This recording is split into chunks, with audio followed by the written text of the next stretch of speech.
I was 10 years old the day I stepped off the bus onto the dusty ground in Carolina.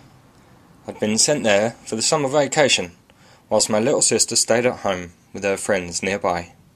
I was annoyed and jealous, not looking forward to 7 weeks in the middle of nowhere, and I'd been told my aunt and uncle didn't even have a telephone, let alone a television. I was drawing a picture of my sister in a giant spider's web, in the sand on the ground, when I heard a low growl. It was the sound to chill the heart of any small boy. There, only a few feet in front of me, was a large, flea-bitten dog. No ordinary mutt, I found out later, but a Carolina dingo, one of the eldest of the bloodlines of our canine friends. But at that time, with that particular dog, I was not on friendly terms. Though I did get the feeling that the dog would like to have me stay for dinner. I stared, it growled, and took a couple of steps forward. I stared some more, and the dog decided then would be a good time to attack. As it sprung into the air and let out a howl, I will admit I felt scared.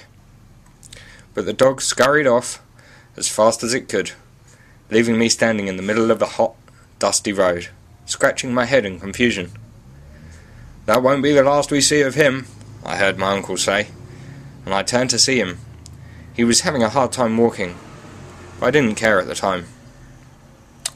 "Uncle Rufus," I said in surprise, and I must say, I also added a couple of words unsuitable for a boy of my age to utter in public. "Why aren't I dead?" "'Cause your mother asked me to look after you, and I don't like that dog. He's always bothering someone." "But why did he run away?" And my uncle looked at me strangely. "It has been a long time. You must have forgotten." And he removed a slingshot from his back pocket, thrusting it into my hand. "This is going to be fun," he said, slapping me hard on the back. The rest of that morning is a bit of a blur. I remember standing against a barn wall, a pop can on my head.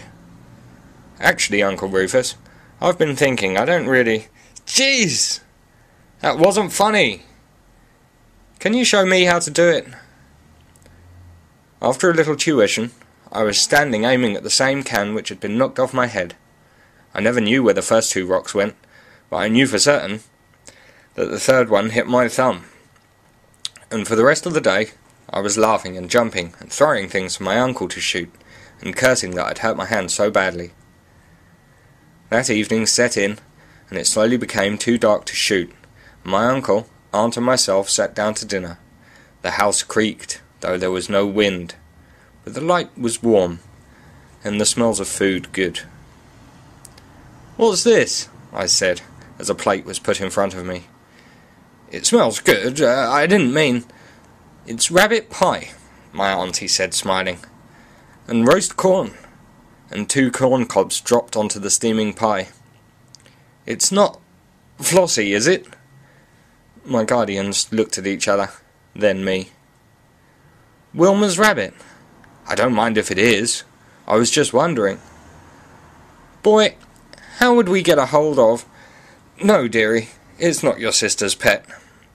This morning, that little critter was bouncing around, eating his fill. Then your smart and handsome uncle knocked his brains sideways, and we get to eat. Now hurry, before it gets cold."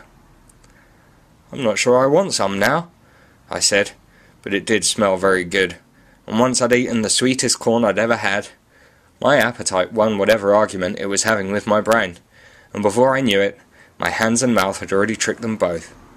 It was very tasty. I woke the next day, after dreaming of a world filled with slingshots and pop cans, to see my uncle in the doorway.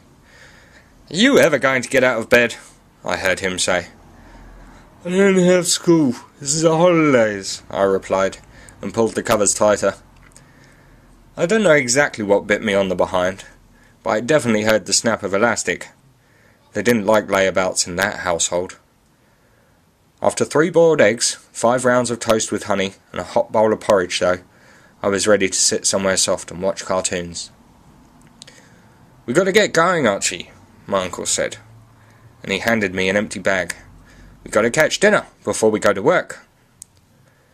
When we were walking through the fields that morning, the sun low on the horizon, I could see a long way off, I remember thinking it was wild and empty there, but I would find out that it was full of life. You just had to stop and look.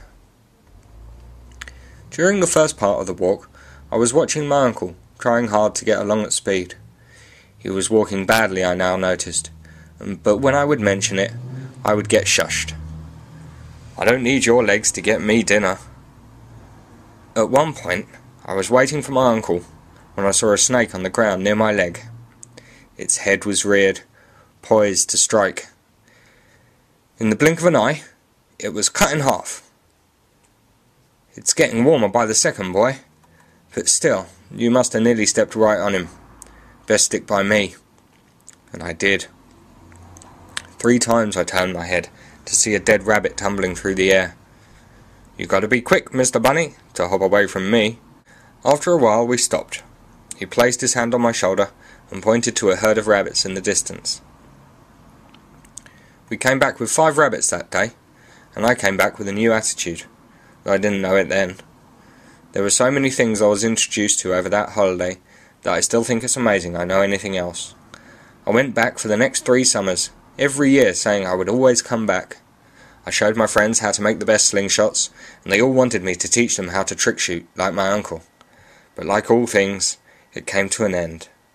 Not because of my uncle's passing, I'm almost ashamed to say, but because other things, like girls and parties, came into my life. But I always had a shooter in my pocket, and learnt how to make many types. "You never know when you might meet a snake," I would say. But crowds would always gather when I started to shoot things out of the air, and I always would tell them fondly of my Uncle Rufus.